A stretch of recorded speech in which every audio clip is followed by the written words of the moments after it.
Really appreciate having both of you here, both obviously pioneers in your field. Yann, JP, you've both talked a lot over the last few years about sort of what our future really looks like when it comes to biology, when it comes to technology, AI, and LLMs. And I want to start specifically with you, Yann, some comments that you've made in the past and dovetail with some comments that we heard last night from Jensen Huang, who of course has been at the forefront of this build out of this sort of LLM-led data center revolution. And he started to talk about this idea of an evolution beyond the traditional LLMs that we now know of to more physical AI, and the idea that how we need to start to think about the technology behind that has to evolve with it. I want to know if you can maybe address that, because this has sort of been the crux of what you've been doing. You've put raised more than $1 billion, of course, for AMI Labs in order to follow that. Are we now at that point where that transition is going to take place? It's going to take place over the next few months or perhaps years, but you very clearly see a trend, certainly in research, because the trends in research precede the trends in industry. Industry kind of trails behind a little bit. In research, you see a lot of people starting to get interested in what we call world models and physical AI, and sort of dealing with real data as opposed to language or sequences of discrete symbols. I've been working on this for a very long time, the better part of the last 15 years, essentially, and making fast progress over the last 5, which sort of prompted the creation of AMI Labs, the company I started recently. So you see that trend. I think 2026 is going to be the year of the world model, and you're going to see this type of model emerging more and more. Are you starting to see more investment in that space, Yann? Because we know that so much of the CapEx spend, certainly in the US, has gone more towards the traditional LLM data center model. I know things are maybe a little bit different in Europe and in Asia, but are you seeing more interest with regards to the money investors are willing to put towards your vision of AI? Oh, yeah, absolutely. And the reason is simple to understand. There is a lot of expectations that robotics is going to be a revolution, essentially, in a big market eventually. But the secret of the industry is that none of the companies at the moment that are building robots, like humanoid robots, none of those companies has any idea how to make those robots smart enough to be useful. Domestic robots or robots in industry that will have some degree of generality and adaptability. And so there's a big push for AI to make progress towards being able to deal with physical tasks, first of all, understanding the physical world. And so that's what is prompting this investment. But there's nothing wrong with investing in LLM. LLMs are useful. Mm-hmm. They're just addressing a completely different set of applications, really. Well, when we talk about a different completely set of applications, I am curious about the work that you've been doing, JP, in the world of biology and the idea of what type of, forgive me if I get the phrase wrong, but what type of language models do we need where we can have better drug discovery and better research when it comes to developing and just simply finding out what's out there when it comes to biological advancements? Yes, absolutely. I think biology is exactly one of the fields that is going to be disrupted by AI. But, LLMs won't cure cancer. Cancer doesn't speak English, just like when you think of robots having to interact with the 3D world. When you're looking for a drug on cancer, the world is not the room, it's the cells, it's the molecules, it's the tissues. So what we need here is an AI that understands not English, but that understands how biology works. And that's exactly what we're building at Bioptimus. As you can imagine, the architectures, the way to train the model is pretty different from LLMs, but the high-level idea is the same. If you have enough data and enough computing power, then you can train systems that, from the data, learn how the world of biology works. And that's what we need to move from trial and errors in medicine and drug discovery to more rational design.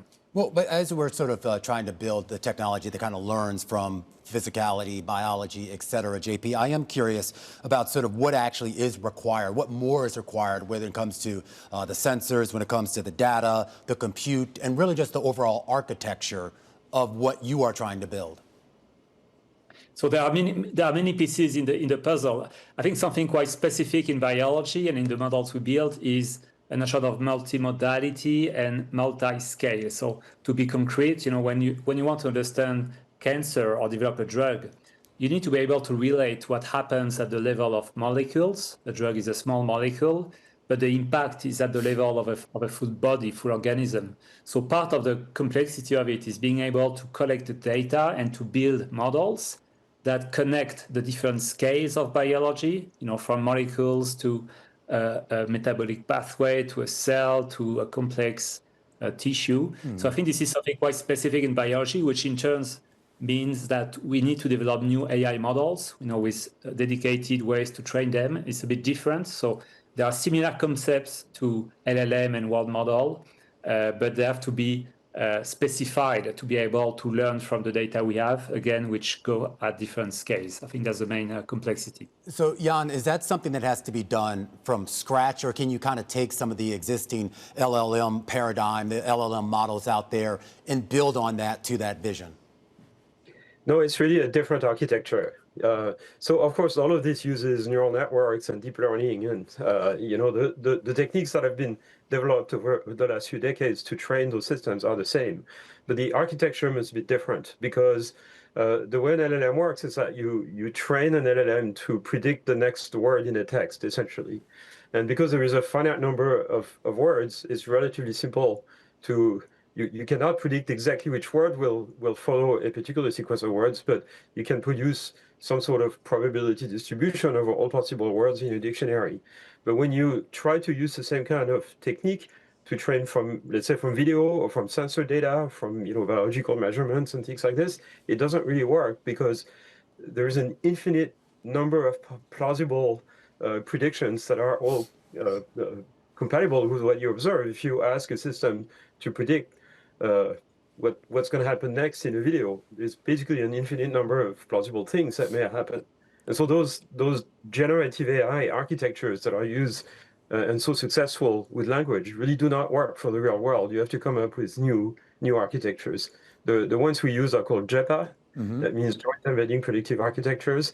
And then for certain types of applications, you need different types. But really, it's a new set of techniques.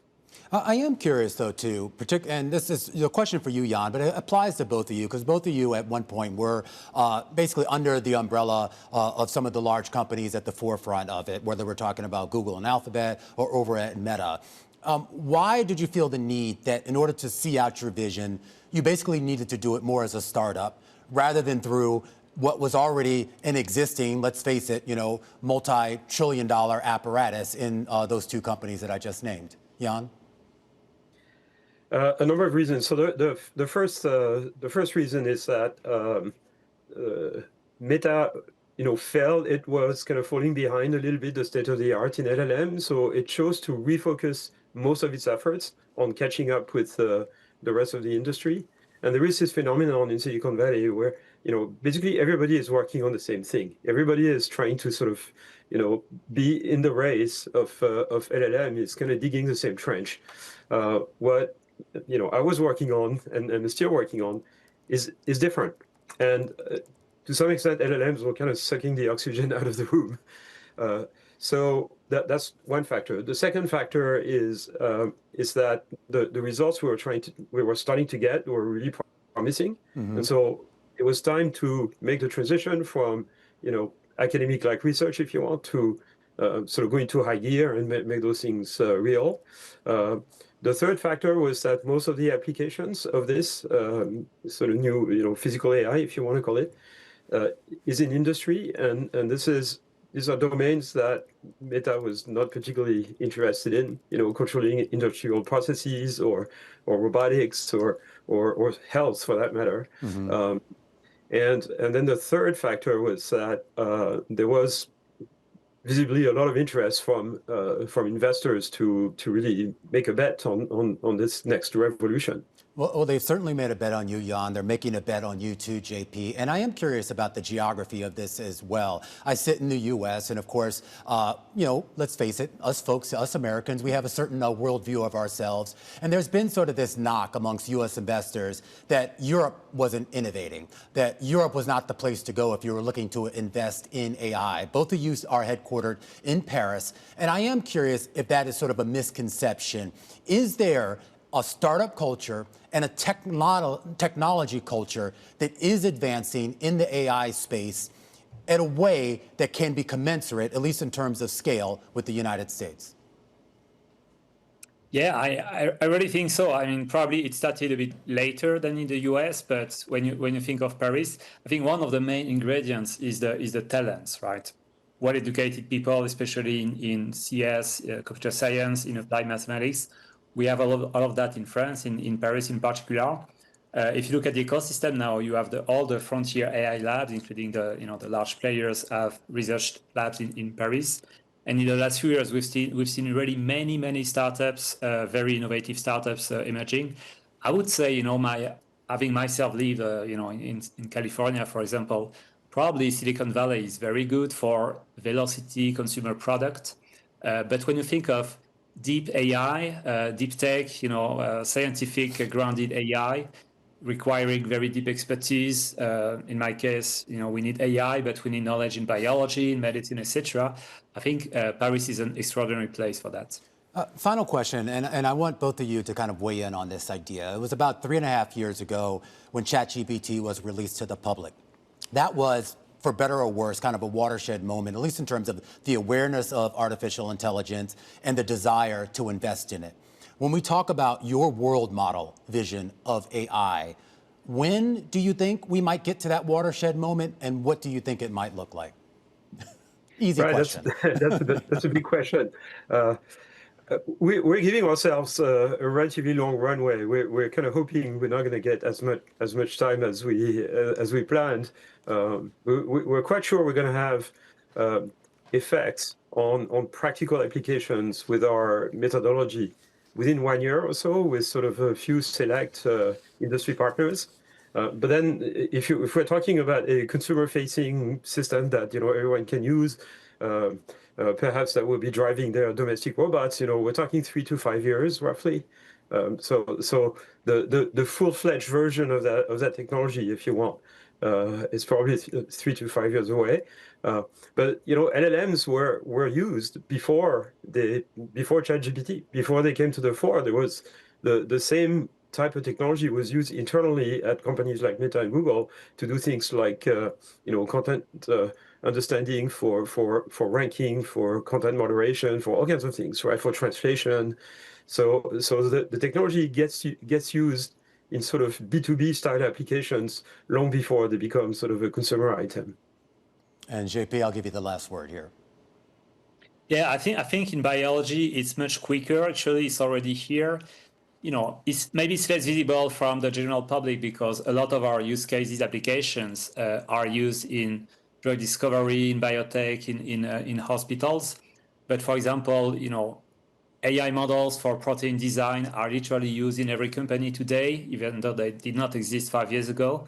Ourselves, we just released a world model for to be able to read biopsies. When you have a biopsy, you take an image, and we have developed models that just from the image are able to reconstruct all the molecular activity inside of the cell. So this is what pharma companies need to predict if a patient would respond or not to a particular intervention.